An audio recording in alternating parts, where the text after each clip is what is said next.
साच बराबर तप नहीं, झूठ बराबर पाप। जाके हृदय साच है, ताके हृदय आप।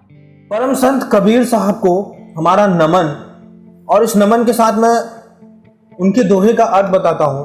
कबीर साहब कहते हैं कि इस संसार में सत्य के समान कोई तपस्या नहीं है तथा झूठ के समान कोई पाप नहीं है।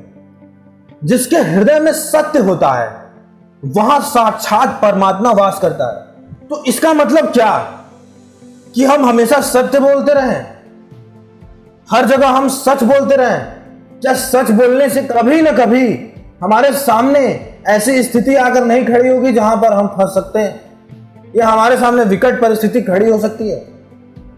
लेकिन कबीर साहब के दोहे से इंडिकेशन तो यही मिल रहा है कि हमें सच बोलना है।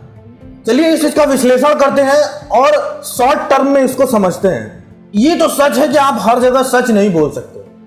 कहीं ना कहीं अपनी जान बचाने के लिए, कहीं ना कहीं खुद की रक्षा के लिए, हो सकता है किसी निर्दोष की रक्षा के लिए आपको झूठ बोलना पड़ेगा ताकि उसके लिए अच्छा हो सके, जो भी बेटर है उस झूठ से वो किया जा सके। तो क्या वो झूठ भी पाप हो गया?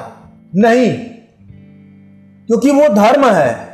अगर आपने किसी की रक्षा के लिए, धर्म की रक्षा के लिए, किसी नेक काम के लिए झूठ बोला तो वो धर्म है।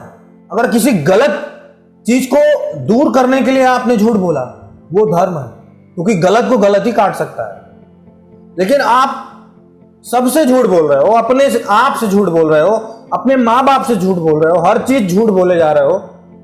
अरे मतलब झूठ की लड़ी लगा के रख दी, झूठ का पुलिंदा बन गए हो, तो वो आप अपने लिए खड्डा खोद रहे हो, वो दूसरे के लिए नहीं। क्योंकि मैं अगर आपको ये समझाऊं कि जैसे मुझे भक्ति करनी है, मैं एक्सक्यूज दे रहा हूं, कल करेंगे, परसों करेंगे, भक्ति से क्या होता है, कोई भगवान नहीं है, मैं अपने आप को झूठ दिखा रहा हूं।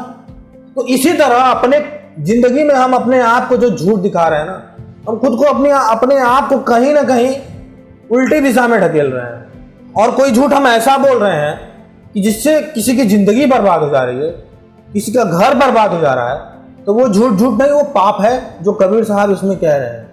दूसरी चीज कि अगर आप झूठ अपने स्वार्थ के लिए बोल रहे हो तो वो भी गलत है। वो तो आपका स्वार्थ हो गया ना, जिसमें आप अस्वार्थ भी कैसा, बहुत बड़ा स्वार्थ जिससे किसी का नुकसान हो सकता है। सपोज करो आप किसी के साथ झूठ बोल बोल के कई सालों तक रहे और एट लास्ट आप उसको छोड़ के चल दिए, तो वो क्या था? वो झूठ पे ही तो आप रिश्ता टिकाए थे। इसका परिणाम कितना बुरा होगा आगे चल के, जब वक्त आपकी बजाएगा तब आपको समझ में आएगा। तो सच क्या है? अपने आप को सच बना के रखना है, अपने आप में सच बना के रखना है। मुझे करनी है ईश्वर की स्तुति, तो मुझे करनी है, कोई एक्सक्यूज नहीं, कोई झूठ नहीं। मुझे अपने लाइफ के लिए, अपने करियर के लिए काम करना है तो करना है, कोई झूठ नहीं। ये चीज हर जगह अप्लाई होता है और यहां पाप पुण्य का तो सवाल ही नहीं उठता। और आपके दिमाग में ये चीज है कि हर काम मैं सही करूंगा तो वहां झूठ बोलने का कोई सवाल ही नहीं उठता, वहां सच ही सच रहेगा। फिर जो इंसान गलत करेगा ही नहीं तो उसको झूठ बोलने की जरूरत क्या पड़ेगी? जहां गलत होता है वहीं तो झूठ होता है। सही बात है। और कबीर साहब कहते हैं कि जिसके हृदय में सत्य है, यानी जो खुद के लिए वफादार है, अपने इष्ट के लिए वफादार है, मतलब अपने ईश्वर के लिए वफादार है, वहां स्वयं साक्षात उसके हृदय में प्रभु का वास है।